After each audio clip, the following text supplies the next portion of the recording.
Hello, I'm Dr. Nagaraju, consultant dermatologist, cosmetologist and hair transplant specialist, Shweta Skin and Hair Clinic, Kukatpalli. ఈరోజు మనం hair ట్రాన్స్ప్లాంట్లో hair line అనేది ఎలా పెట్టుకుంటాం, so hair లైన్లో మనకి ఎటువంటి టైప్స్ ఉంటాయి సో అనే విషయాన్ని తెలుసుకుందాం. జనరల్గా హెయిర్ మనకి యూ షేప్డ్ కానీ అండ్ రివర్స్ యూ షేప్డ్ కానీ, వీ షేప్డ్ కానీ, ఎం షేప్డ్ కానీ ఇలాంటి డిఫరెంట్ హెయిర్ లైన్స్ అనేవి ఉంటాయి. మనకి ఎవరైనా హెయిర్ ట్రాన్స్ప్లాంట్ పేషెంట్ ఒకసారి వచ్చినప్పుడు హెయిర్ లైన్ అనేది డిస్కషన్ అనేది జరుగుద్ది.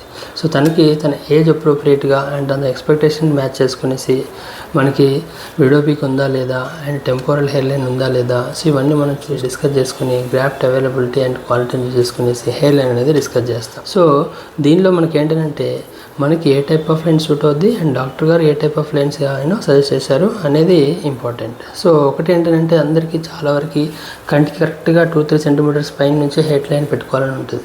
సో కొంచెం సైడ్స్ అనేటువంటి పైకి వెళ్ళాలంటే ఇబ్బంది పడతారు, ఎందుకంటే బాల్ లుక్గా అనిపిస్తుంది. సో ఎందుకంటే మనం పెట్టిన హెయిర్స్ ఆల్మోస్ట్ లైఫ్ టైం మరేనో చాలా ఎక్కువ రోజులు ఉంటాయి కాబట్టి మనం ఎంత కిందికి పెట్టుకుంటే వయసు పెరిగే కొద్దీ అంత ఆడుగా కనిపించే ఛాన్స్ ఉంటుంది. సో ఇనిషియల్గా మనకి ఫస్ట్ మన సర్జరీ అయిన స్టార్టింగ్లో కొన్ని రోజులు ఎంజాయ్ చేసినా కానీ మరీ కిందికి పెట్టుకోవడం వల్ల ఆడుగా కనిపిస్తుంది. ఇంకొకటి ఏంటంటే మనకి హెయిర్ ట్రాన్స్ప్లాంట్ చేసుకున్నాక మనకి మరీ కిందికి పెట్టుకున్నప్పుడు సో వేరే వాళ్ళు ఎవరైనా ఈజీగా మన హెయిర్ ట్రాన్స్ప్లాంట్ అయిందా లేదా అని ఐడెంటిఫై చేసే ఛాన్స్ అనేది ఉంటుంది. జనరల్గా అన్ని హెయిర్ లైన్స్లో కూడాను మరీ లైన్లా కాకుండా మనకి కొంచెం జిగ్జాగ్గా దానిలో మనకి micro variations and macro variations అనేది కంపల్సరీ. సో ఒక వేవీ ఫామ్లో ఉండాలి, దాంతోపాటుగా చిన్న మైక్రో అరేంజ్మెంట్స్ కూడా దానిలో ఉండాలి. ఇర్రెగ్యులారిటీస్ ఉన్నప్పుడే మనకి అది వెరీ న్యాచురల్గా హెయిర్ లైన్ అనేది కనిపిస్తూ ఉంటుంది.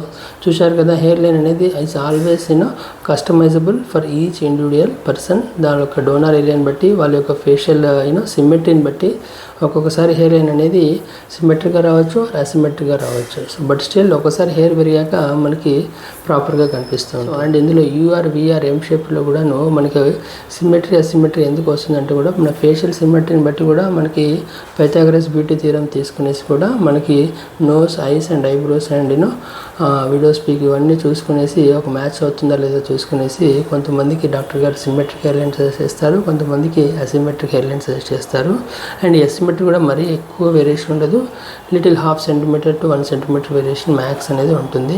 అండ్ ఒకసారి హెయిర్ పెరిగాక it will look very normal and very natural. అసలు ట్రాన్స్ప్లాంట్ అనే విషయం కూడా మనకి చాలా వరకు కనబడతారు. సో కాబట్టి డాక్టర్ గారు ఒక హెయిర్ లైన్ సజెస్ట్ చేశారంటే దానికి సంబంధించి ఎందుకు అయ్యారు అనే విషయాన్ని క్లారిటీగా తెలుసుకోవాలి. దాంతోపాటుగా మన ఎక్స్పెక్టేషన్స్ ఏంటి అనేసి కంపల్సరీగా ఎక్స్ప్లెయిన్ చేసుకోవాలి.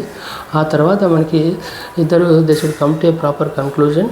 అండ్ అప్పుడు మనకి హెయిర్ లైన్ డిజైన్ చేసుకున్న తర్వాత మనం హెయిర్ ట్రాన్స్ప్లాంట్ చేసుకుంటే మనకి ఈజీగా అనేది ఉంటుంది. చూసారు కదా, ఇంకేమైనా హెయిర్ ట్రాన్స్ప్లాంట్ రిలేటెడ్ డౌట్స్ ఉన్నాయంటే just send me in a reply box and I will contact with you, your doctor Nagaraj.